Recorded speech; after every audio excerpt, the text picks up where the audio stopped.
You know, it's said that Sunday morning is often the most segregated place that human beings gather.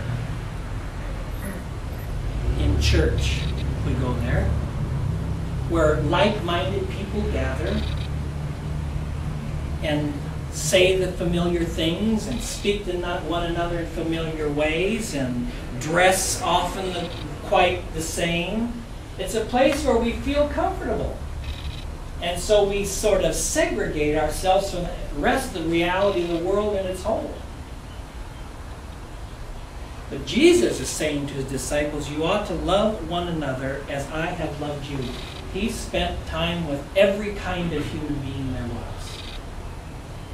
He didn't just hang out with the Pharisees and the Sadducees and the scribes, the temple authorities, the upper echelon of society, who could live by the purity codes and met all the rules and regulations and were accepted by everyone as the ones who were the elite, the ones who were closest to God. And yet we know, where was Jesus? He was with those who were suffering from dis-ease. He was with those who were suffering from a lack of love. The ones who you walked by that were sitting at the temple door begging. Or those that were sick and hungry and crippled, lame. Who are the ones that he cured? Who are the ones he showed love to? The ones who are on the outside edge. The ones who couldn't go in the temple door. The ones that if they did, they had to crawl in and sort of hide at the back. And whenever I hear these chimes go, I always think I preach too long. Because I know what time they come on. And by the way, the bishop preached last week right through the whole thing. Yes, I did. There was a little church at one time. It was called the Church of the Way. And the church was on a city street. And it had an iron gate at the front and an archway made of iron that said, I am the way, the life, and the truth. And the people of that community would gather Sunday mornings and walk under those words of Jesus. I am the way, the light, and the truth.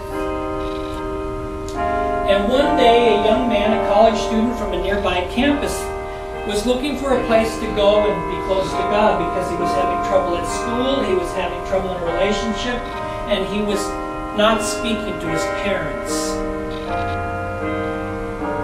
Anyone identify with any of that? And so he thought, I'm going to go and at least God will listen to me this morning and I might find a little comfort, a little guidance, and some inspiration. So he went to the Church of the Way and passed under the archway. I am the way, the life, and the truth. And when he came in the door, he looked around about where he should sit. He found a place to sit, went through the service, listened to the readings and the sermon from the pastor, and then after the service he sort of looked around to see if he might talk with someone, and nobody spoke to him. Everybody walked right by. Nobody shook his hand, nobody welcomed him, no one said, oh, you're new here, I am so-and-so. The pastor didn't even come out and if he had a chance to take the newcomer and introduce him to someone else in the congregation in hopes that that person might make him welcome. It didn't happen. He came into the community under the words of Jesus, I am the way, the light, and the truth, and he didn't find it because there was a lack of love in that congregation. Because they were concerned about themselves and their little life and their community together. They weren't concerned about others. They weren't concerned about listening to the teachings of Jesus Christ that said you are to love one another as I have loved you. Speak to the marginalized. Go to the outside edge of society. Those that feel kept out. Those that feel they don't belong. Find them and bring them in so that they can feel the love of God, for they are your brothers and sisters. That young man that morning didn't experience that and left the church and went back to whatever his troubles were. I can remember a parish that I had in Seattle many years ago, and a young man similar to that, a college student, came into the church and then came over to the coffee hour afterwards, and nobody spoke to him. I did, and knew he was a newcomer. But no one else. He sort of stood against the wall, and I was busy because pastors and priests are sort of busy doing the work, during the Sunday. And later, an older woman came up to me and said, "Father, who is that young man?" And I don't remember what his name was now, but let's say his name was Robert. I said, "Well, that's Robert. He came to church this morning." And the woman, and I'll never forget this, she said to me, "What does he want?"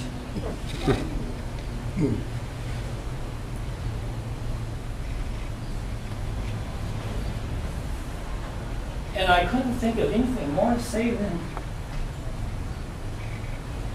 he wants to worship God, and he wants to experience the love of God in the community that God has assembled.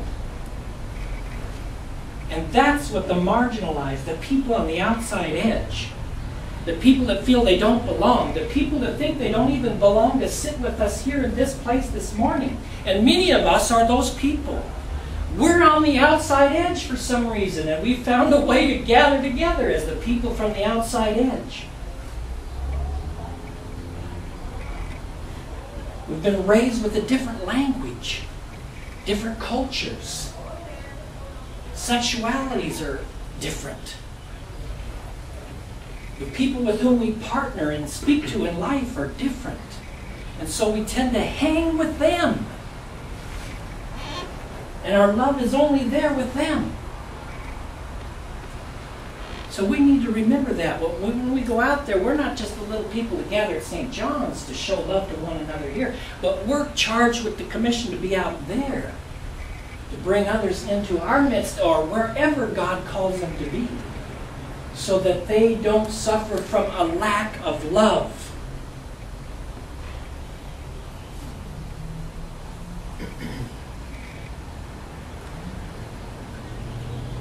And it's not easy at all to love everybody, is it? Not at all.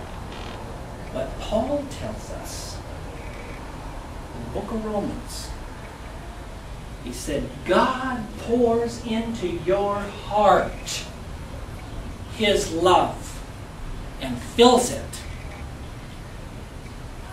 Our hearts, which are empty, often because of our full ability to show the love of one another.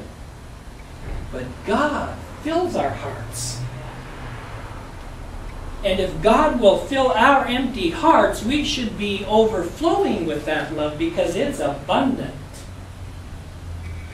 So that we can be out there and in here with our brothers and sisters and can love them like Jesus loved us and gave us an example to his disciples and to us, the inheritors of his teachings. And that's what we're supposed to be doing. We know there's too little love in the world. Love that keeps us separated from one another for any kinds of reason. And our responsibility and mission and ministry is to do exactly what Jesus told his disciples in this gospel this morning.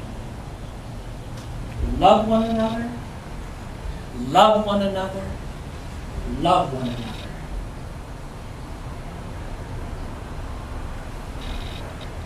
In his most holy name.